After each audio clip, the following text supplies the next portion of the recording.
पर्दे के आगे तो सब कुछ दिखता है, लेकिन पर्दे के पीछे आखिर है क्या?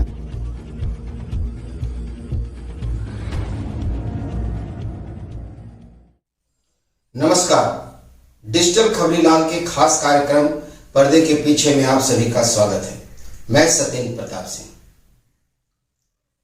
हाल ही में बंगाल से बीजेपी के नवनिर्वाचित 12 सांसद, साथ में राज्यसभा सांसद भी प्रधानमंत्री नरेंद्र मोदी से मिले हैं। प्रधानमंत्री नरेंद्र मोदी से मिलने के बाद अधिकांश सांसद बहुत ज्यादा खुश हैं। कुछ ने तो यहां तक मान लिया है कि 2026 में बंगाल में बीजेपी की सरकार बनेगी। आखिर क्यों, कैसे? एक सांसद ने कहा कि मोदी जी ने कहा है कि आप लोग बहुत बढ़िया कर रहे हैं और निश्चित 2026 में हमारी सरकार बनेगी, आप यही इस तरह काम करते रहिए।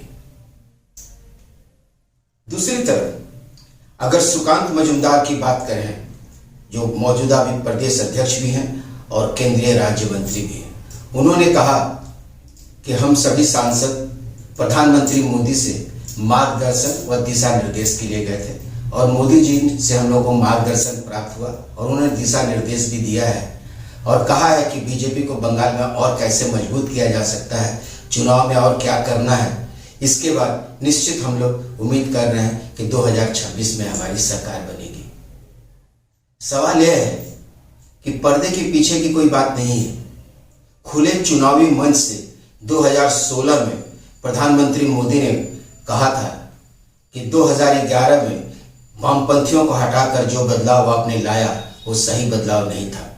2016 में आप फिर एक बदलाव कीजिए और भारतीय जनता पार्टी को मौका दीजिए और डबल इंजन की सरकार बंगाल और केंद्र के जरिए बंगाल का विकास करेगी। इस बात के 8 साल हो गए। उसके बाद 2021 के चुनाव में मोदी और शाह दोनों की जोड़ी ने 200 पार का नारा दिया। 200 पार तो दूर 100 सीटें भी बीजेपी को नहीं मिली। फिर एक बार यह सांसद काफी ज्यादा उत्साहित और इनके हौसले बुलंद हैं कि प्रधानमंत्री मोदी ने कहा है कि 2026 में बीजेपी की सरकार बनेगी। सवाल यह है कि जब 2016 और 2021 में नहीं बनी तो 2026 में ऐसा क्या होने जा रहा है जिससे ये उम्मीद लगाए बैठे हैं कि सरकार बन जाएगी। दरअसल सुकांतो मजूमदार ने जो रिपोर्ट प्रधानमंत्री को सौंपी उसमें उन्होंने बताया कि 2019 में हम 18 लोकसभा सीट जीते थे और 2024 में हम 12 सीट जीते हैं। 6 सीटें कम गई हैं, लेकिन हमारा वोट प्रतिशत नहीं के बराबर बदला है। दरअसल 2019 के लोकसभा चुनाव में जब बीजेपी 18 लोकसभा सीट जीती थी तो उसे करीब 40% वोट मिला था। वहीं 2021 के विधानसभा चुनाव में देखें, जहां 77 सीटें मिली थी और 39% के आसपास बीजेपी को वोट मिला था। और 2024 में जब इसे 12 सीटें लोकसभा की मिली है, इस वक्त भी 39% के आसपास वोट मिला है।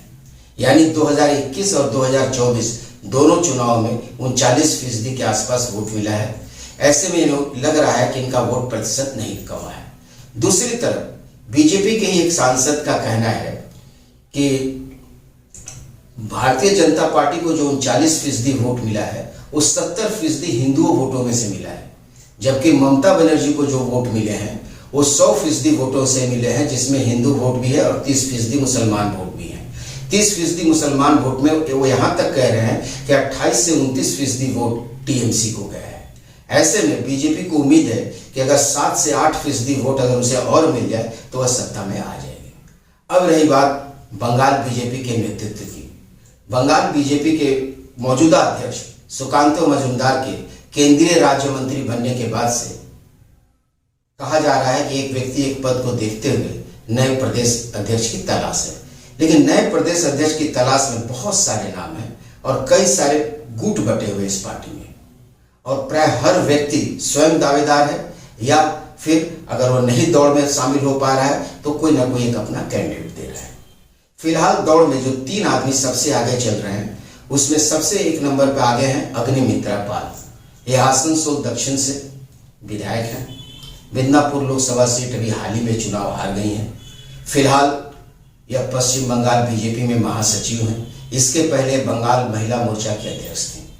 दूसरे उम्मीदवार हैं ज्योतिर्मय सिंह महतो। ये पुरुलिया से सांसद हैं, दूसरी बार जीते हैं, ओबीसी समुदाय से आते हैं। इनके पक्ष में एक विशेष बात यह जाती है कि इनका जुड़ाव संघ से रहा है। तीसरे उम्मीदवार हैं राज्यसभा सांसद समीक भट्टाचार्य, जो पिछले साल राज्यसभा से चुन के यहां से गए हैं। हालांकि 2014 में उत्तर 24 परगना से बसीरहाट दक्षिण से उपचुनाव जीतकर ये विधायक बने थे। 2 साल ये विधायक थे, 2014 से 2016। पार्टी के मुख्य प्रवक्ता हैं, अच्छे वक्ता हैं और काफी नपातुला बात करते हैं। अब सवाल है कि इन तीन में कौन बनेगा। जहां तक इनके पीछे पैरवी का सवाल है, या पुशअप कह सकते हैं कि जो इनके पीछे जो बड़े नेताओं का है, तो अग्निमित्रा पाल को शुभेंदु अधिकारी का समर्थन प्राप्त है। वहीं दूसरी तरफ ज्योतिर्मय सिंह महतो को सुकांतो मजूमदार चाहते हैं और समीक भट्टाचार्य के मामले में तीनों एक मत हैं। ऐसे में अब यह देखना बड़ा दिलचस्प होगा कि बीजेपी शीर्ष नेतृत्व किसके पक्ष में फैसला सुनाता है। वैसे बीजेपी के बारे में आगे से अनुमान लगाना बेमानी होगा। फिलहाल आज के लिए बस इतना ही। सोमवार को फिर इसी समय मिलेंगे पर्दे के पीछे में। मैं सत्येंद्र प्रताप सिंह।